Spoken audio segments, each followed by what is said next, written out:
UGC 2026 bill को लेकर देश भर में खूब बवाल मचा हुआ है। अब धीरे धीरे राजनीतिक दल भी अपने स्टैंड को क्लियर कर रहे हैं।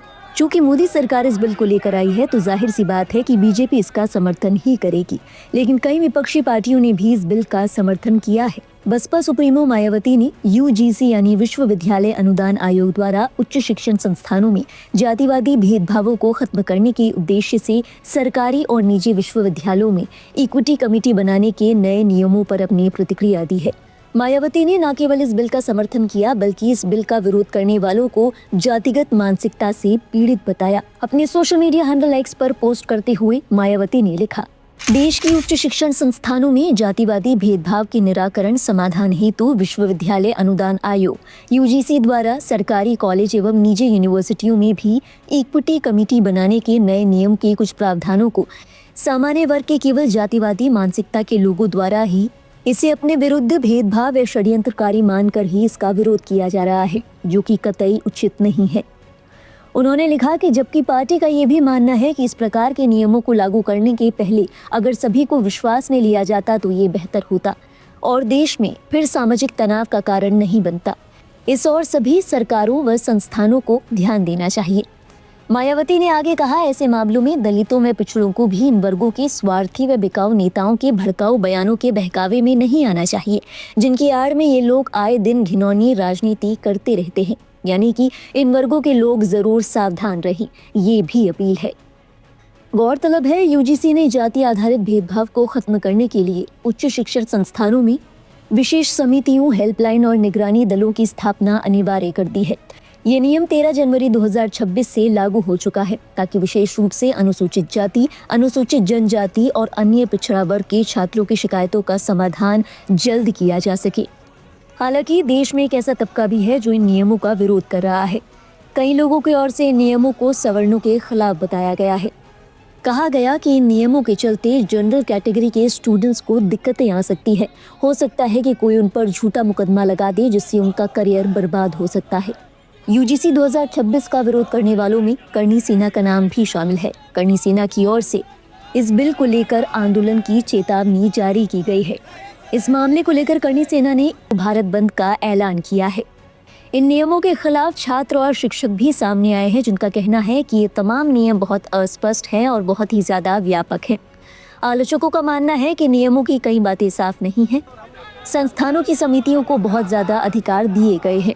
ऐसे में झूठे आरोपों से बचने के लिए कोई मजबूत व्यवस्था नहीं है। अलग अलग कॉलेजों में नियमों का गलत या असमान इस्तेमाल भी हो सकता है।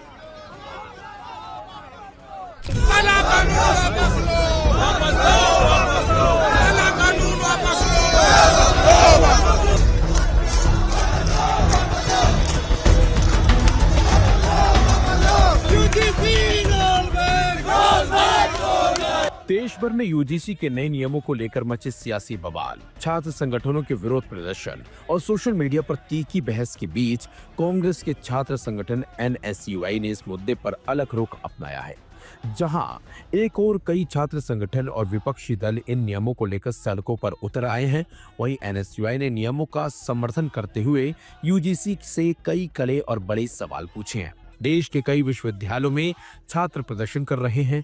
दिल्ली, हैदराबाद, पटना, कोलकाता और लखनऊ जैसे शैक्षणिक केंद्रों में यूजीसी के नए नियमों को लेकर नारेबाजी, ज्ञापन और धरना प्रदर्शन देखने को मिले हैं। छात्रों का आरोप है कि नए नियमों के नाम पर जाति आधारित भेदभाव को संस्थागत रूप देने की कोशिश हो सकती है। इसी पृष्ठभूमि में एनएसयूआई का बयान राजनीतिक और छात्र राजनीति में खासा अहम माना जा रहा है। एनएसयूआई के राष्ट्रीय अध्यक्ष वरुण चौधरी ने सोशल मीडिया मंच एक्स पर जारी लंबे बयान में कहा कि संगठन यूजीसी द्वारा जाति आधारित भेदभाव से निपटने के लिए समिति गठन की पहल का स्वागत करता है, लेकिन यह समिति केवल कागजी और औपचारिकता बनकर नहीं रहनी चाहिए। उनका एक पोस्ट एनएसयूआई के आधिकारिक एक्स अकाउंट से भी साझा किया गया, जिसे देश भर में चल रहे छात्र आंदोलनों से जोड़कर देखा जा रहा है। वरुण चौधरी ने साफ कहा कि जब देश के विश्वविद्यालयों में छात्र सड़कों पर उतरकर न्याय की मांग कर रहे हैं, तब यूजीसी की जिम्मेदारी और भी बढ़ जाती है। प्रस्तावित समिति में एससी, एसटी और ओबीसी समुदायों से आने वाले छात्रों और शिक्षकों का अनिवार्य प्रतिनिधित्व हो। साथ ही समिति की निष्पक्षता सुनिश्चित करने के लिए इसमें सेवारत या सेवानिवृत्त न्यायाधीशों को शामिल किया जाए। एनएसयूआई ने इस पूरे हंगामे के बीच सबसे बड़ा सवाल उठाया, आखिर इस समिति का चेयरपर्सन कौन होगा।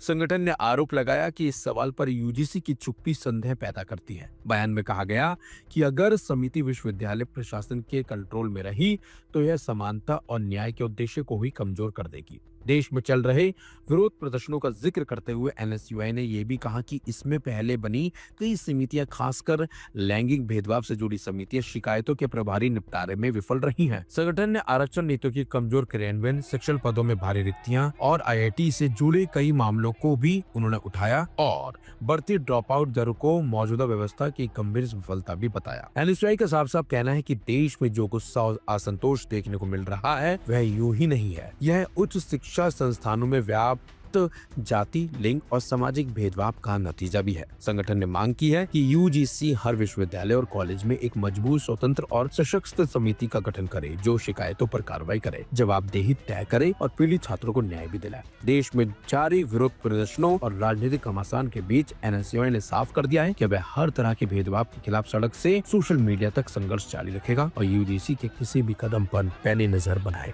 रखेगा। यूजीसी एक काला कानून है जो पूरे समाज को बांटने का काम करता है। इसमें समाज के बीच में खाई और विद्वेष की भावना फैलेगी।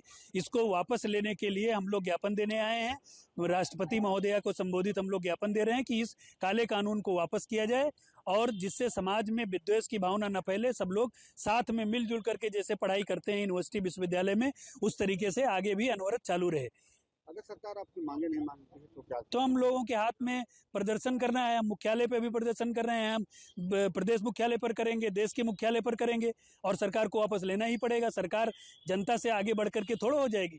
हम लोगों ने ही सरकार को बनाया तो हम लोग उनको उखाड़ फेंकेंगे भी। अगर वो हम लोगों के ऊपर काले कानून लेके आएंगे तो हम उनको उखाड़ फेंकेंगे। समाज को विद्वेष फैलाने वाला कोई कानून हम लोग एक्सेप्ट नहीं करेंगे। क्या नाम है आपका? मेरा नाम महेंद्र तिवारी है। मैं प्रदेश अध्यक्ष हूँ परशुराम सेना का। महेंद्र जी, आज आप लोग यूजीसी को लेकर प्रदर्शन कर रहे हैं, भारी संख्या में लोग यहाँ पे उपस्थित है, क्या कुछ कहना चाहिए, क्या मांगे हमारी यही है, जो भाजपा पार्टी है उसको हमारे ही पूर्वजों ने इसको फलीभूत किया, आगे बढ़ाया, सब कुछ किया। आज हमारे ही समाज के लोग, सवर्ण समाज के लोगों को प्रताड़ित किया जा रहा है। तरह तरह के कानून बनाए जा रहे हैं। जैसे अभी यूजीसी आया है, यूजीसी में हमारे बच्चे जो है वो पढ़ने के लिए जाएंगे, वहाँ उनके ऊपर मुकदमा लिखा जाएगा, 3 साल की सजा होगी, ना कोई जांच है ना कोई बात है। तो अब हम लोग क्या करें, कहाँ चले जाएं? ये हम लोग इसीलिए यहाँ ज्ञापन देने के लिए आए हैं श्रीमान जिलाधिकारी महोदय के यहाँ। और क्या मांग हमारी यही है कि यूजीसी जो कानून है इसको वापस किया जाए। अगर सरकार आपकी मांगे नहीं मानती तो आगे क्या कदम होंगे आपके? आगे कदम सड़क पे उतर करके जो भी हम लोगों को संभव होगा, युग आंदोलन, जेल जाना, लाठी डंडा खाना, सब कुछ करने के लिए तैयार हैं।